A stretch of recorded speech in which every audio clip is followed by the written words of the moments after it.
Siti, apa kabarnya nih? Semoga sana semua sehat-sehat ya. Wah, udah gak berasa nih kalau misalnya sekarang udah di akhir tahun 2025. Banyak yang bilang waktu itu berjalan cepat, tapi ada juga yang bilang kalau misalnya waktu itu berjalan lambat. Itu semua kan tergantung sama situasi dan kondisi masing-masing. Ada yang bilang tahun ini banyak ya yang berubah, tapi ada juga yang bilang ya sama aja.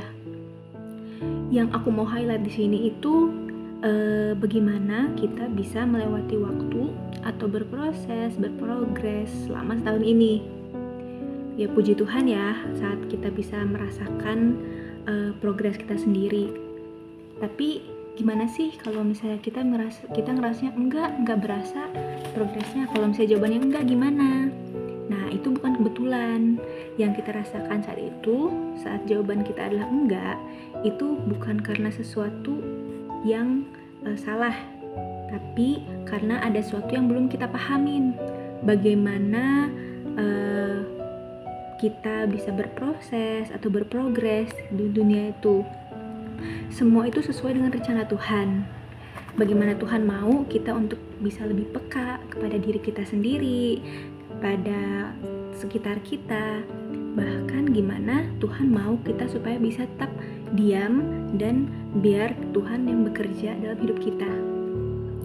Yang perlu kita lihat itu bagaimana kita hari ini atau saat ini itu bisa lebih baik dari kita yang kemarin.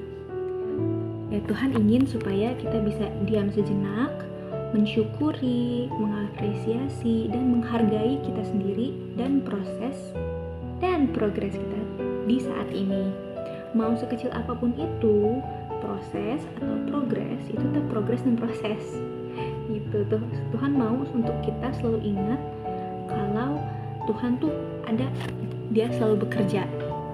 Sesuai di Yohanes 5 ayat 17, katanya, tetapi Ia berkata kepada mereka, Bapakku bekerja sampai sekarang, maka aku pun bekerja juga. Mau di saat apapun itu, Tuhan selalu bekerja, teman-teman. Jadi, apapun yang kita kerjakan, jangan lupa libatkan Tuhan. Terima kasih, sekian untuk online sharingnya. Sampai jumpa di next online sharing. Bye!